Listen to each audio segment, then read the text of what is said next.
50,000 కోట్ల రూపాయలు సంవత్సరానికి తీసుకుంటే తిరిగి మొత్తం కట్టేసి 0.02% మాత్రం ఎన్పిఏ వచ్చే పరిస్థితి వచ్చింది.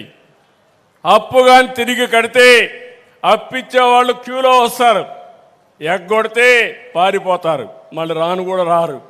అలాంటి సంస్కృతి ఉండే ఏకైక ఆర్గనైజేషన్ మా డాక్రా వెప్మా అని మరొక్కసారి విజ్ఞప్తి చేస్తున్నా. అన్నదాత సుఖీ భవ. నేను అందుకనే 20,000 రూపాయలు ప్రతి ఒక్క రైతుకి ఇస్తానని చెప్పాం. 3 ఇన్స్టాల్మెంట్లో అందరికీ ఇస్తున్నాం. రెండోది, రైతు వ్యవసాయాన్ని పూర్తిగా మార్చడానికి కంకణం కట్టుకొని పనిచేస్తున్నాం. ఈరోజు రైతుకు కావాల్సింది నీళ్లు.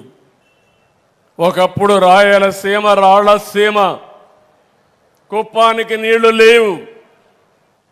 ఓసారి వర్షం పడకపోతే తాగడానికి నీళ్లు లేకుండా భగీరథ ప్రయత్నం చేసేవారు, ఎక్కడికో వెళ్ళిపోయేటివి. ఈ సంవత్సరం కూడా వర్షపాతం తక్కువ పడింది. కానీ నాకు ఎంత సంతోషం అంటే, నేను నిన్న కుప్పం చుట్టుపక్కల చూస్తే అన్ని చెరువులకి కృష్ణా జలాలు వచ్చి కళకళలాడుతున్నాయి. అవునా కాదా అని మిమ్మల్ని అడుగుతున్నా.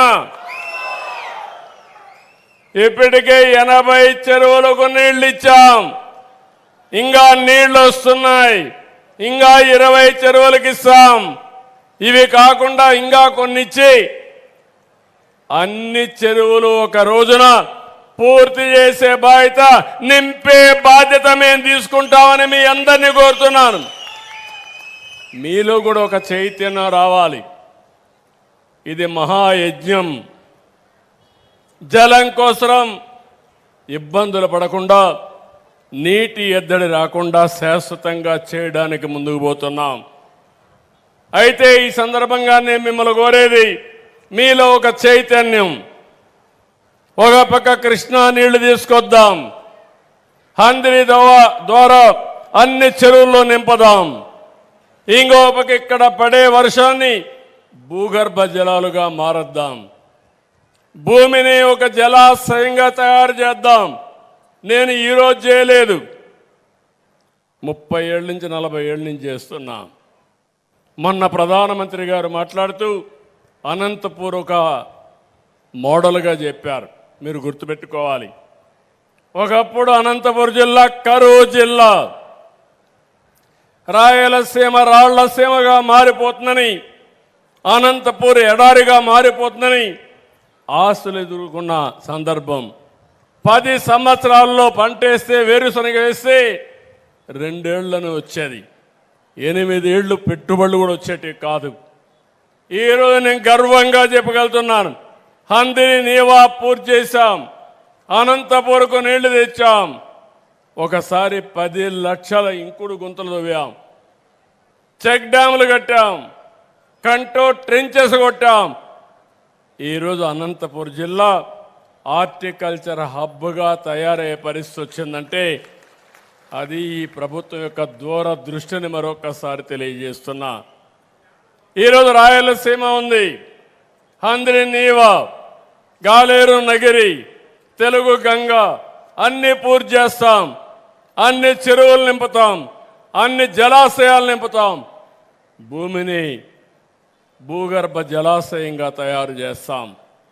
ఇది తయారు చేసి నీటి ఎద్దడి లేకుండా చేసి రాయలసీమ ఇప్పటికే మీరు చూస్తే మేము చేసిన పనులకి దేశంలోనే హార్టికల్చర్కు నెంబర్ 1గా తయారైంది. అంటే పండ్లు కూరగాయలు పండించే ఏకైక రాష్ట్రం, అతిపెద్ద రాష్ట్రం ఆంధ్రప్రదేశ్ అయితే దానికి చిరునామా రాయలసీమని మరొక్కసారి తెలియజేస్తున్నా. దగ్గర ఇప్పటికీ 20 లక్షల ఎకరాల్లో ఉంది. రాబోయే రోజుల్లో ఇంకా ఒక 20 లక్షల ఎకరాలు పెంచుతాం. 225 లక్షల మెట్రిక్ టన్నులు కూరగాయలు పళ్ళు వస్తున్నాయి. దీన్ని 500 లక్షల మెట్రిక్ టన్నులు ఏర్పాటు చేస్తాం. దీనివల్ల ఎప్పుడైనా ప్రపంచంలో ఎక్కువ హార్టికల్చర్ వచ్చి పండ్లు కూరగాయలు వచ్చేది ప్రాంతం ఏదంటే దానికి చిరునామాగా రాయలసీమ ఉంటుంది. 9 జిల్లాలు ఉంటాయి. దానికి ప్రణాళికలు తయారు చేశాం, తొందరలో అమలు చేస్తామని మరొక్కసారి విజ్ఞప్తి చేస్తున్నా. ఇలాంటి కార్యక్రమాలు చేయడమే కాకుండా నేను స్వచ్ఛ ఆంధ్రప్రదేశ్ దీనికోసం మనం ముందుకు పోయాం. 3వ శనివారం స్వర్ణాంధ్ర స్వచ్ఛాంధ్ర, ఆ డీటెయిల్స్ కూడా చెప్తాను. 4వది సుపరిపాలన. పాలన వల్ల మీకు ఎక్కడా ఇబ్బంది రాకూడదు. ఏ ఆఫీసర్ మిమ్మల్ని వేధించకూడదు, ఏ రాజకీయ నాయకుడు మిమ్మల్ని వేధించకూడదు. అన్ని పనులు కావాలంటే సుజావుగా మీకు అయ్యే విధంగా ఎక్కడా ఇబ్బందులు లేని పరిపాలన ఇచ్చే బాధ్యతకు శ్రీకారం చుట్టాను. 800 సేవలు ఆన్లైన్లో మీకు ఇస్తున్నాం, వాట్సాప్లో ఇస్తున్నాం. నేను ఇప్పుడు ఒకటి అడుగుతున్నా, ఇంకా అందరికి అవగాహన రాలేదు. అది వస్తే అది గేమ్ చేంజర్ అవుతుంది. నేను ఇక్కడ ఉండే వాళ్ళందరినీ వాట్సాప్ గవర్నెన్స్లో మన మిత్ర ద్వారా సేవలు అందిస్తున్నాం. ఆ సేవల్ని మేము అందిపుచ్చుకుంటున్నా అనేవాళ్ళు చేలు పైకెత్తండి.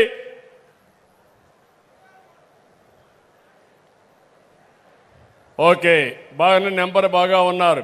ఎందుకు అడుగుతున్నానంటే ఈరోజు పింఛన్ ఇచ్చాను. పింఛన్ ఇచ్చిన వెంటనే ఎక్కడ పింఛన్ ఇచ్చామో టెక్నాలజీ ద్వారా నాకు వచ్చేస్తుంది. నా ఫోన్ ఇక్కడ ఉంది. ఇప్పుడు నేను ఇక్కడున్నానని నేను నా ఆఫీసు నుంచి దాన్ని చూసే అవకాశం ఉంది. మా ఆఫీసర్ మీ ఇంటికి వస్తాడు. మీ ఇంటికి వస్తే ఏ జాగాలో పింఛన్ ఇచ్చాడో నాకు టెక్నాలజీలో వచ్చేస్తుంది. మొదటి స్టెప్ ఇది. రెండోది, అదే రోజున మీ అందరికీ మళ్ళా ఫోన్ చేస్తాను. మా ఆఫీసర్ వచ్చాడా అని అడుగుతాం. వచ్చాడంటే వచ్చాడు, డబ్బులు ఏమన్నా అడిగాడా అని అడుగుతాం. అడుగుంటే చెప్తే వాళ్ళ మీద శ్రద్ధ పెడతా. మిమ్మల్ని ఏమైనా దురుసుగా మాట్లాడడం, మర్యాదగా ఇచ్చాడని అడిగి ఒక పేదవాళ్ళకు కూడా ఆరాధ్య భావనతో ప్రవర్తించాలి తప్ప అహంభావంతో కాదు. అందుకనే శ్రీకారం చుట్టా. ఇలాంటి 1-2 కాదు, అలాంటివి మీరు ఒకసారి చూస్తే అనేక విషయాల్లో నేను ముందుకు పోతున్నాను.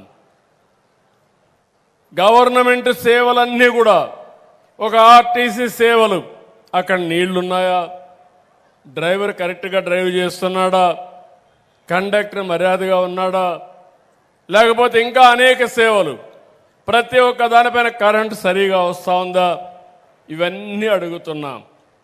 మీరు కానీ సరైన సమాధానం నాకు ఇస్తే మీ సమాధానమే కాకుండా నేను కూడా అదనంగా సమాచారాన్ని క్రోడీకరించుకుని ఎక్కడా తప్పు లేకుండా సుపరిపాలనతో మీ అందరికీ మంచి చేస్తానని మరొక్కసారి హామీ ఇస్తున్నా.